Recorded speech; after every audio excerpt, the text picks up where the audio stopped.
definitely say na mawawala na yung Barats. Oo, at Rob Luna. magkakatotoo ba na if you force Carl TC into using marksman, you have a higher chance on winning against Bren Esports. Na napag-usapan din kanina ng mga panelists natin. I mean, I think Carl TC can also pull this off, no? Sobrang lupit din, pero iba pa rin kapag gamit niya yung mga Oo. umi-slashing and dashing na mga heroes. Actually, isa pa sa mahirap dito for the side of Bren Esports, since walang purify dito si Carl TC. Yes, pwede kang tumalon, pwede kang mag-blazing duet, but still, the Barats is there. Pwede Nagetonas, doon ka sa loob ng chan, Mag-blazing duet. Oo. Sa sobrang hina ng mga bala, sa sobrang kunat ng chan ni Ditona, Hindi nung kaya. Barats, hindi kaya ng mga bala ng Claude. At ang maganda pa doon, kapag yung Claude, kinain itong Barats, pati yung unggoy ni Claude, Oo. huli din si Dexter. Double pala yun, no? Oo. Ayan na nga! Ay! Si Claude ang target! Yum, yum, yum, yum, yum, yum, yum, yum. Rapsy! Wala ka talagang takas doon, Kuya Manjane. Once na nilabas sa'yo yung dila, itaas mo na ang iyong kamay. Tataas mo na isipin talaga. Buti pa yung take me. Take me, grabe! Dinesting lang ata din ni Curtisi kung may panlasa pa siya eh. Totoo yan. At ang nahuli niya, ang pinaka-nantripan niyang lasa, si Carl TZ. Oh, mega! This is a 10-0. This is almost a perfect team fight. It is a perfect game. And now, Lassie trying his best. Omega, they want to extend this. Wala pang matutulog. Maaga pa to, sabi ng Omega. Hindi pa tapos ang gera. Sabi ng Omega dito, 10k gold din Rob Luna. Slowly getting to game number 6. Oh my. Still, hindi pa naman to nag-end. Bren Esports getting the first kill in the game, pero look at that lead. This is already a 10,000 lead for the side of Omega. At nakita natin yung isa sa winning condition ng Bren Esports. It was the Claude. Pero nakita mo naman, pagtalon niya, kinain na lang kagad siya ng balance. And what's left for Bren Esports once na nawala sa equation ang isang Claude? Tamang FT lang.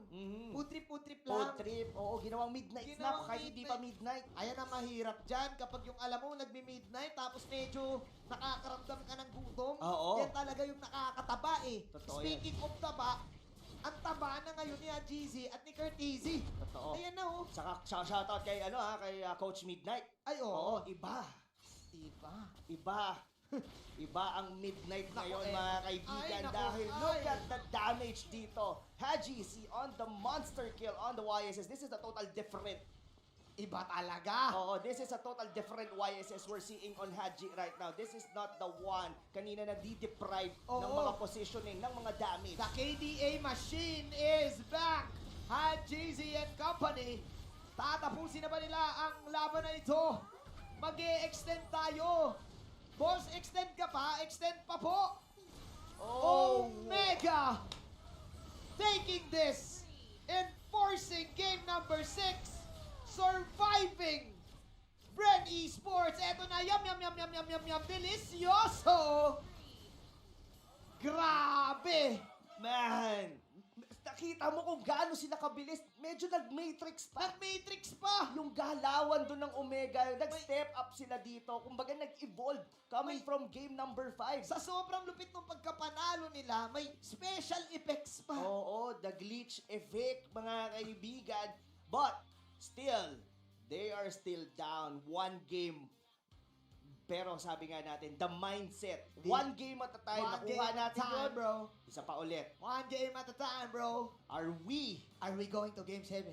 Oo, but this is already the first time na may game 6. Parang tumawag.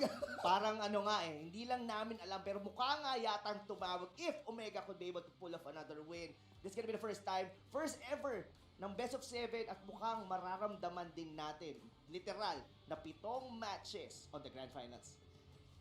Nag-5 matches tayo kanina, Rob. Tingin ko, sulitin na natin eh. Parang sulitin Oo, na. kasi no? Last na to eh. Last na to for the Uling MPL ura eh. na eh. Basically, baka next year na nga ulit ang MPL eh, di Oo ba? eh, parang So, dapat, why not? Dapat extend na eh. Oo, Parang kayo ba? na eh. Kayo ba, mga kaibigan, sa mga nanonood dyan sa inyong mga bahay o kaya sa mga kung sa opisina, kung nasan man kayo ngayon, baka sa kotse nanonood kayo, mag-ingat kayo sa pagdadrive. Gusto nyo ba ng Game 7? Comment nyo yan dyan sa ibaba. Ay, nako ako, Rob. Sasagutin ko na kaagad yung tanong mo. Ako, gusto ko lang ng mga malulupit na games. Ako din. Kahit game 10 pa yan, kahit game 12 pa yan, Sa akin, wala tayong magagawin kundi laban lang. laban lang. Ang gusto ko pa doon, bukod sa laban lang, mawala yung Barats. Parang gusto ko mabago eh. Mabago naman, tol. Oo, kasi sunod-sunod eh. Sunod-sunod Oo. eh. Tingnan natin kung iba pa na nga ba talaga ang Barat sa next game. Patunan natin sa kaibigan natin na si Wolf. Di pa rin tapos yung streak. Barrett still wins games, so it seems. And that was the result of game number 5, this best of 7 series between Bren Esports and Omega. Omega naman nagpakita ng strength ng Barrats ngayon. At parang parehas lang actually. Nung sinabi natin last time, it was the Selena countered by Barrats at walang kahit sinong hero na kaya mag-survive nun. That we will explain later. But for now, why don't we look at the draft of game number 5? Do take note, na-force ang lineup ng Bren Esports na mag-last pick na Claude. Eh, if you're thinking about it, siguro Claude na yung best case scenario para sa Bren Esports. Hindi naman sila pwede mag-1-1. Hellcurt could be an option or something like Bruno, diba? But Bren Esports, yung last pick nila na Claude, na checkmate sila ng Omega, dahil na rin dun sa order of picks ng Omega. Do take note, Barrett's first pick para sa Omega, ang daming naban na core heroes at yung Bren ay napilitang kumuha ng Esmeralda and Serena. But I think that this is the time where we say, Serena, mukhang may counter ka na. And that is definitely the Barats. Ilang beses din natin nakita all throughout this game na tinatangke lang ng isang Barats ang arrow ng Serena and any other crowd control from Bren Esports. Not only that, yung play ni Heath para pigilan si Cartesi na makakuha ng purple buff since minute 1, that's also an important factor kung bakit nanalo ang Omega. Bren, sobrang dependent nila sa purple buff, that's Claude. Not only the purple buff na yung buff lang mismo, but the farm that you get, EXP and gold that you get from taking down the statue tracker or the serpent nga tinatawag natin ay importante para sa progression ng isang Claude. Iwan talaga sa farming ng isang malapit na Yi Shin na alam natin ay kaya mag-solo jungle para sa side ng Omega. That's also another factor that we have to take into consideration. Kinayang mag-solo ng core or ng carry ng Omega mag-farm habang binigyan niya ng free pass etong si Hylos as well as si Valier na mang-bully ng lane natin while Bren, Kufra needed na tulungan itong si Claude at hindi na nakaikot members ng Bren Esports. One of those rare moments na masasabi mong na outdraft ang Bren Esports. But that is Omega. We know this team can defeat Bren Esports and have defeated Bren Esports before. Let's look at the post-game stats at tingnan natin kung sino may pinakamalapit na ambag and it still is Doshi on the Farsa. Do take note, ang Omega ay isa sa mga konting teams na masasabi mong comfortable sila na may mage side lanes and Toshi is one of those players na hindi takot at kabisadong-kabisado yung mga ganitong klase ng side lanes. That is why Farsa worked wonders for Omega as well. In Bren Esports, for the first time, makikita mo ang kahinaan ng kanilang lineup. I think that in the coming games para sa Bren Esports, hindi na sila magpapa-corner when it comes to looking for the course.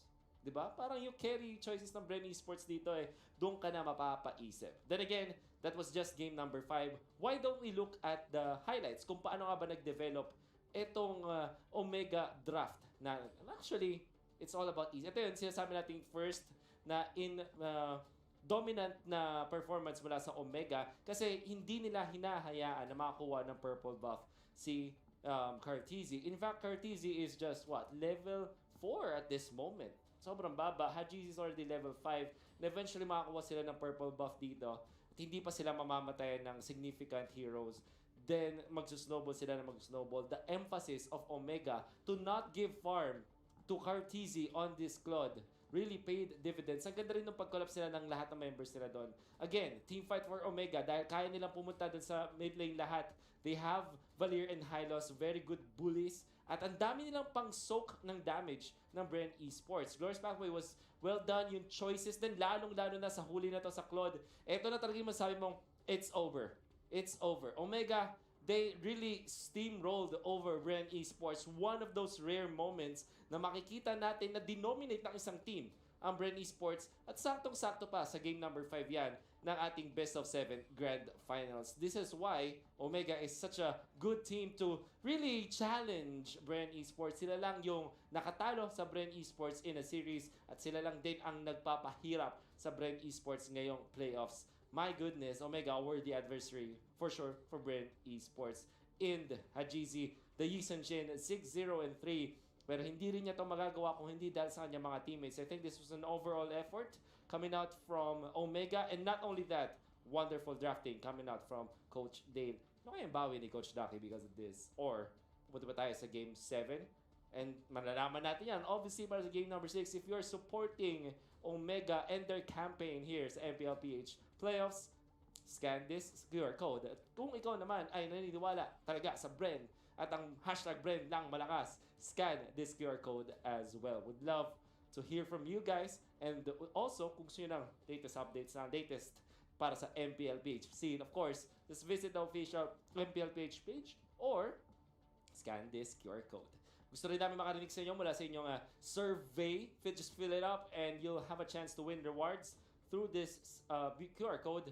At syempre, sa susunod na rin na QR code. A lot of ways for you to win the rewards. Napakadali lang. Just fill out those forms. Speaking of rewards, we have a lot for you guys sa mga mahilig dyan sa giveaway codes. Every single time na magkakaroon ng post-match analysis, dito lang syempre sa solo analyst segment, mamimigay tayo ng mga giveaway codes. Tatlo yan, every single game. Kaya kung ako sa inyo, mag-wish pa kayo na marami pang games. At syempre, mag-stay kayo dito sa ating solo analyst segment. My goodness, it is already late na. Malapit at mag 2-day event ang ating grand finals. But then again, syempre, para sa mga viewers out there, the finals is just started. Actually, kahit pa match point number in Esports, Omega, hindi pa sila magpapatalo. Grab your snacks, grab everything. This is gonna be an exciting game number 6 for sure. The grand finals ng MPLPH Season 6. My name is Wolf, your resident analyst. We'll find out kung ang Barats ba ay mababan na or may sagot na ba ang kahit sinong team sa nakakatakot na hero na to. We'll have to find out. Back to you, casters. Ginaya ko lang si Wolf. Yun nga. Yun. Ilang minuto na lang, 2-day event na naman tayo, Rob. 45 minutes to be exact. Ayun. Ang galing mo doon. Ang galing mo mag-math doon. Totoo yan. Ayan. So, Rob, eto na ba ang pinakihintay natin? Ibaban na ba Yun nga ang Barats? Actually, nag-post nga ako. Oo. Then sabi ko, paki-ban Barats, please. Nag-please na ako. Nag-please Kasi, ka na. ay, ano doon umiikot yung Yung yung parang series natin Game 2, Game 3, Game 4, Game 5. Tama. Puro Barats. Para Tsaka Barats. ang interesting kasi dito ngayon, sa laban ng Bren at Omega, hindi siya matagal eh. Ganito kagaling yung dalawang teams. Oo. Pag alam nila panalo na kami, tapusin na. Oo. Yung pinakamalapit lang siguro natin was game number 5. Oo. Game number 4 actually. 4. Yun yung yung may Lunox. Close. Oo, that was the very close fight na may comeback. Pero in terms of what you're saying kanina, totoo yun. Ang galing mag-capitalize kasi ng bawat team dito and on their lead. Oo. 'Di ba? Katulad kanina, that was one of the perfect games in the series dito ng Omega. And grabe din in terms of the drafting, ginulat na naman tayo ng Omega. Yung the misdirection ng pagkuha nila, na yung Farsa, parang they've done this twice. 100% win rate in terms yun sa strategy na yon, yung paggulat ng biglang pagkuha ng Valir sa Hilos, it was done perfectly. Talagang nabasa ni Coach Dale. Nabasa eh. Parang, eto ang formula, Rob ha? Balik natin. Game 1, Bren. Game 2, nagbarat sang Omega. Game 3, Game 4, nagbarat sang Bren. Yes. Tapos, Your team is banning. hindi pa rin nila binaban ang Barats ngayon. Hindi pa din. Okay? Pero, ang isa sa mga naging dominant din for the side of Omega is hindi na nga. Tanggalan na natin ng assassin. Hayaan natin, siguro, they probably want to see the Harit.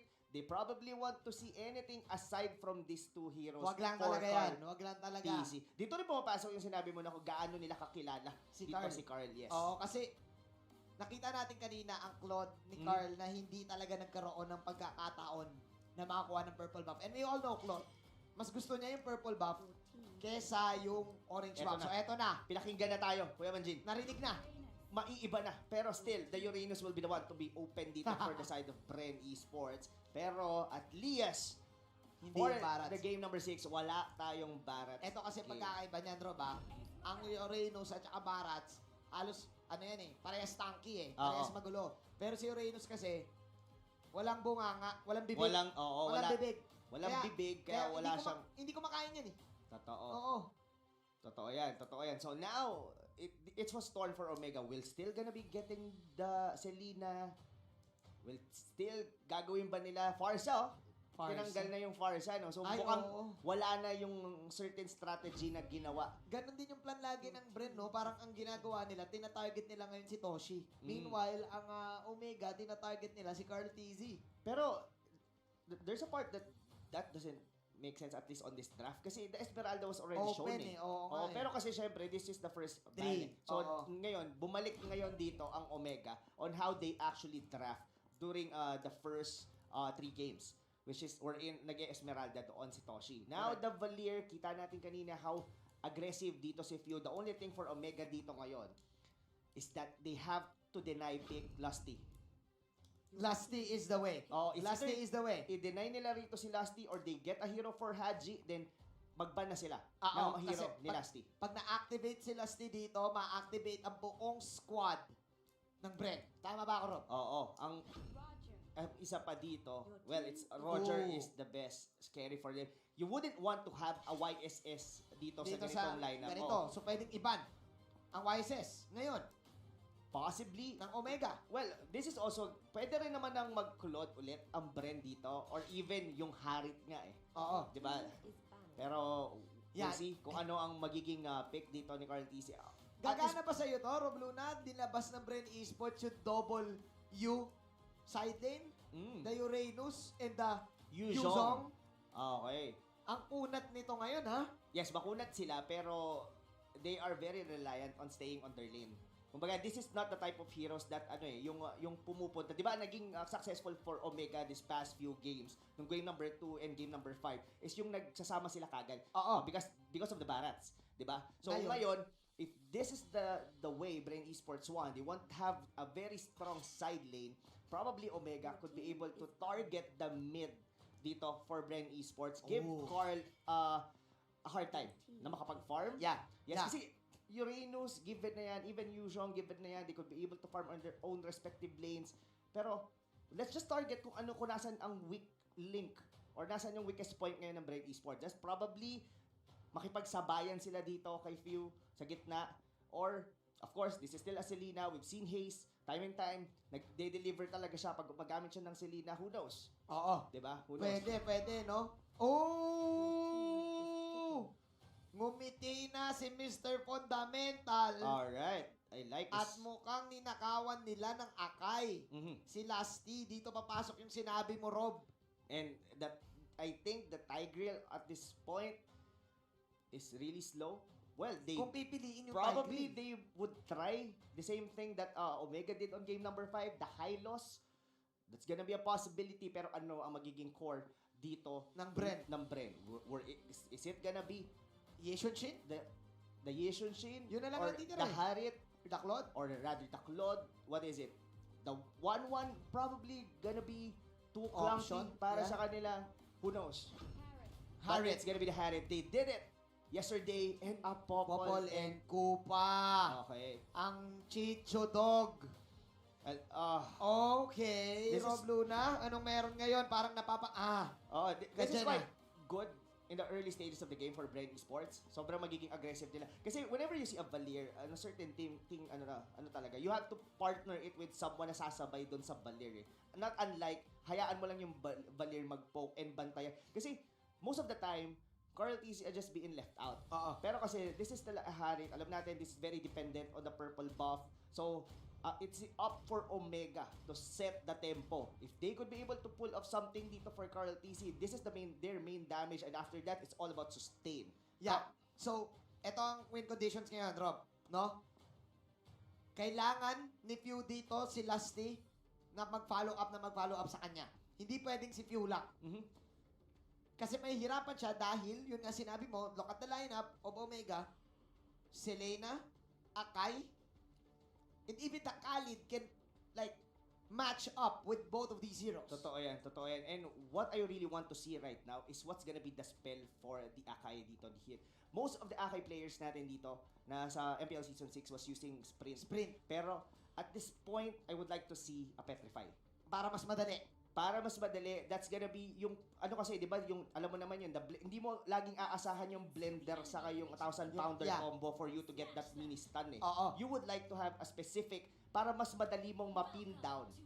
At But it's gonna be a flicker. flicker, well actually pwede rin. Probably, it might work. Quicker, parang pag flicker ka kasi sa Akai, mas action Jackson ka eh. Yes, Pag yes. petrify, gusto mo yung sure. Mhm. Sure na huli. Pero sige, pwede na rin. Flicker Akai, para ngayon kay Heat. So now, looking at the rotations, Alam ng Bren. alam ng Bren na mag-orange. Oo.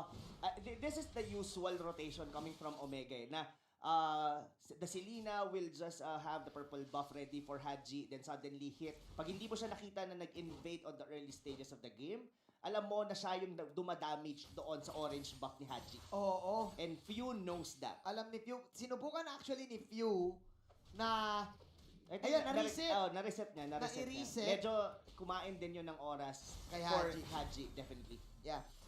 I like the pinoint out mo yun, Rob, na aware na ang Bren na may mga ganong situations. Pero still, nakuha pa rin ni Haji. Pero gaano kalaki itong delay na to, Rob? In terms of rotation, nakahabol. Kasi Oo. in theory, mas mabilis kumuha ng purple buff ang isang what do you call this? Harit. Roger. Roger, oo. Oh, pero ngayon nakasabay yung Harit. It's all because of that reset na ginawa ni Few. Yeah, I like it na pinoint out mo yon. At ngayon lang din makakakuha ng orange buff dito si Carl TZ. Pero parehas na silang level 4. Meanwhile, normalan lang si Flap TZ. Mhm. At ang kanyang kalaban na nasa top lane na si Kurt TZ. There you go. For the Gusto ko yung- preparations of this one. Oo, gusto ko yung pag-cut doon ni Courtesy and giving the space doon kay Haji to peel up some of the energy shield dito sa may top lane. Oo, So, na-force dito ngayon si Lusty na mag-defend. Oo. Pero ito yung Popol and Kupa na ito yung pinag-usapan natin kaninang isa sa mga possible win conditions ng Bren Esports. Mhm. Lusty on the Popol and Kupa. Hindi to yung type na may setup. Yes. So sino ngayon ang magiging main initiator ng Bren Esports? They could be able to mimic what Omega did kanina. That was the Black Dragon. Black Di Dragon. ba? Pero Omega could also do the same thing na pwede silang mag-back once the Black Dragon was there. Ang pinakamaganda lang dito for the side of Omega in terms of the Harit dito ng Brady Sports, they do have this Akai. Oo. So once the Zaman Force was there, alis. Just like almost the same on the Black Dragon. Alisan natin yung Zaman Force. Let's not fight kung nasaan ang Zaman Force dito ni Carl TZ. Oo, talagang pag nakita mo yung dragon, Mambalicious, Mamba out. Yes. Or actually, pag umabot sa point na ang lakas na rin ng Omega, Mm. pwede nilang labanan eh. Actually, pwede. Pwede kasi Pwede. merong may akay na pwede siyang itulak after the Black Dragon form Yes. at hindi siya makakapag-Dragon Tail, walang knock-up na magaganap. Meanwhile, may onting pag-poke ang dalawang teams dito sa gitna.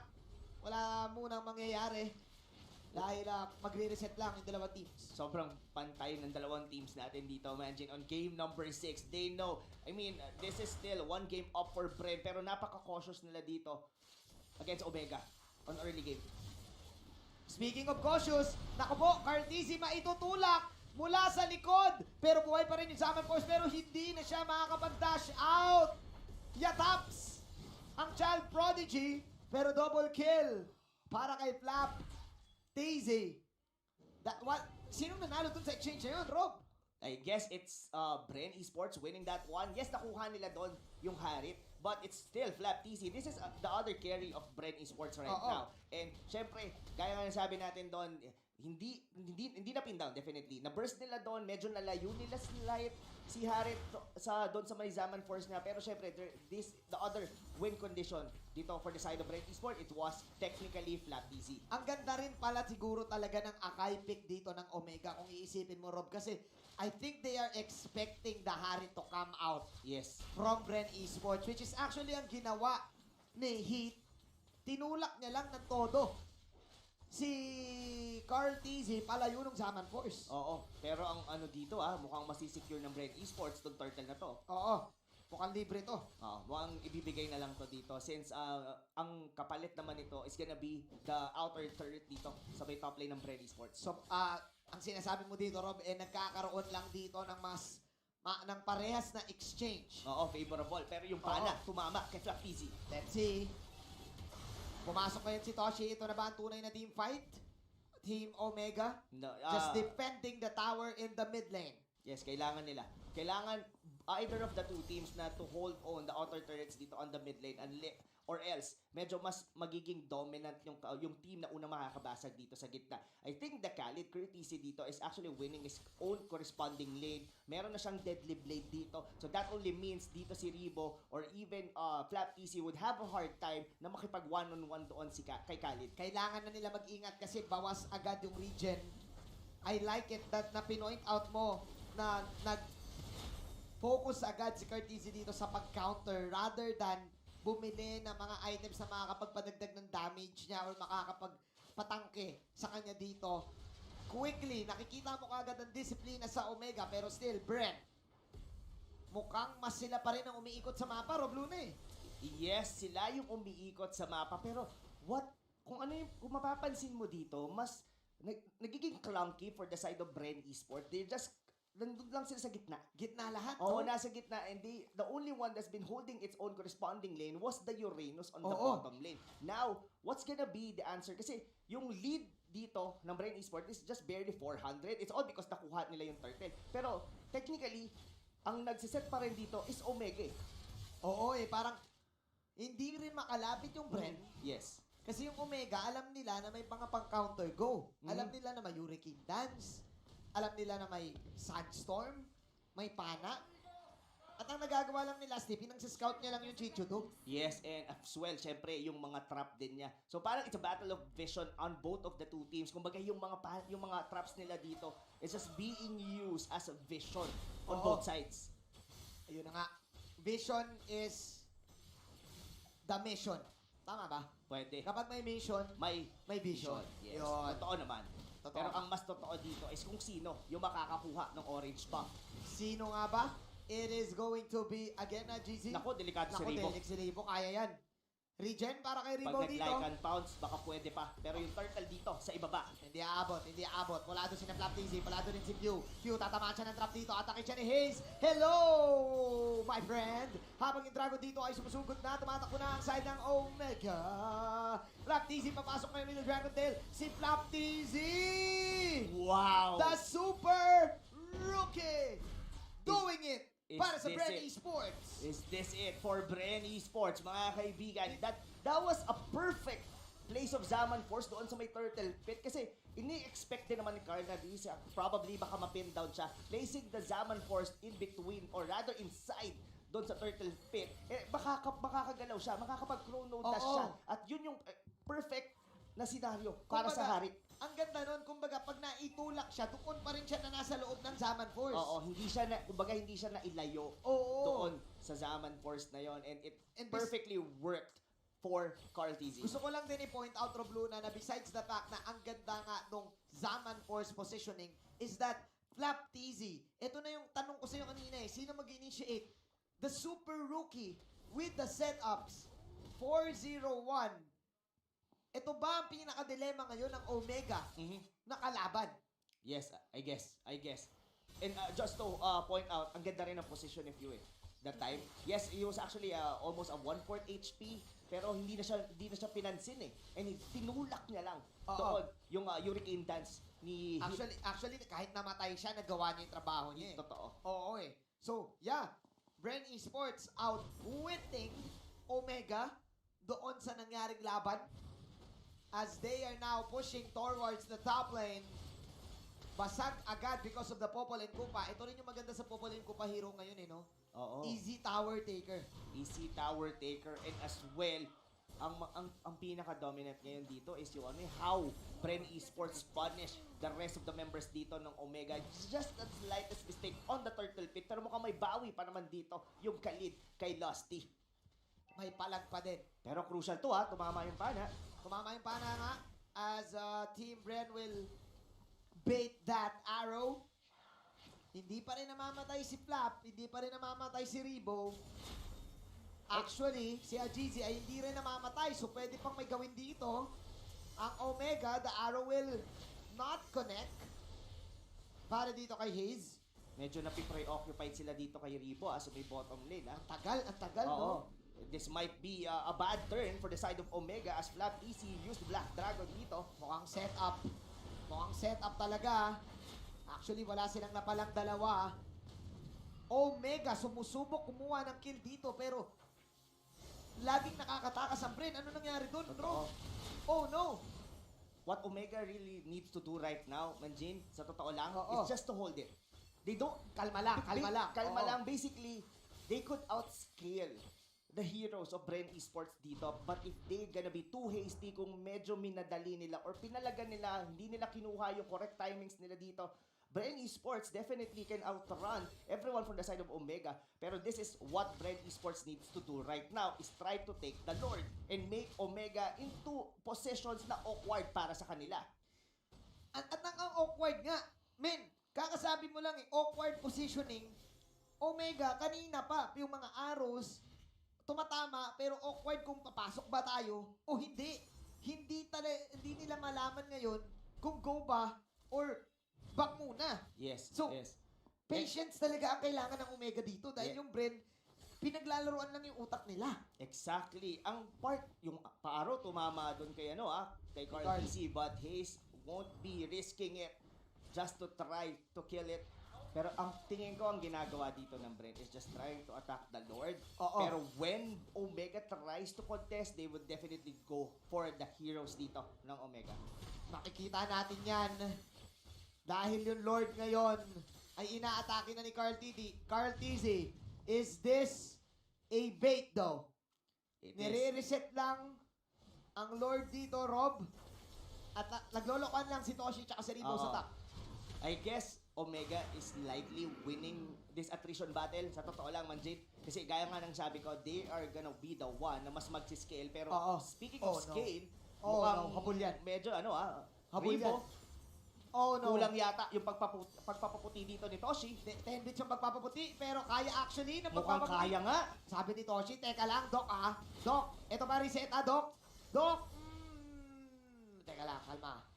Nagkakasaykuhan. Oo, Nagkakasaykuhan. nagkakasayawan. This probably gonna be one of the closest fight natin in the series. This game number 6 is really giving us the chills. Ito na nga kaya, will Bren Esports be able to close this one for the Grand Finals or Omega forcing a game 7 against Bren Esports? Ito ata yung pinaka no? Dikit. Pinaka-dikit. Totoo. Hindi kagaya nung 4 Nung 4 parang may nakakapag-push pa rin So ngayon, Zaman 4, sa habulin ba? Nanggigil ng onte si Carl TZ dito kay Toshi. Kaso medyo nasa awkward position ng Bren Omega. Esports, Naku po, ito ang gusto nilang laban pero may nakakap sa tatlo. Ang ganda ng kuha ni Doc Ribo. Mawala sila dito para kay Hit. Pero yung paaboy ni Pew Pew Pew Pew Pew. Habang yung dragon ay narito na. Huli kayo, Omega. 4 ang nawala sa kanila. They can finish this one. Ito na ba ang katapusan ng Omega? Merong minions dito. Si Curtizy ang natira. Tatapusin na ng Bren. Nako. Ayaw na namin Nako po, ito na yun. Bren Esports, ang pinakabagong kampiyon sa MPL Season 6. #Bren lang malakas! Oh, wow. The Barats doesn't matter on game number 6. The awkward position that was given to Bren, na-comeback nila yon, killing Toshi on the process. Humabol si Toshi doon. Oh, He was killed. my. Yung crowd control ni Pew, tinulak niya. Tapos sunod-sunod na rin ang pagdating ng mga miyembro dito ng Bren Esports. Well-deserved win for the team with the black and yellow. Bren Esports all throughout the regular season, showing us how to dominate. Sa wakas, ang tagal inasam ng Bren Esports after so many seasons in the MPL. Yes, we can say that they were the defending champs of Season 2. They got MSC, but still, yung kampyonato na gusto nilang na-claim talaga sa pangalan nila Ito na ay yun.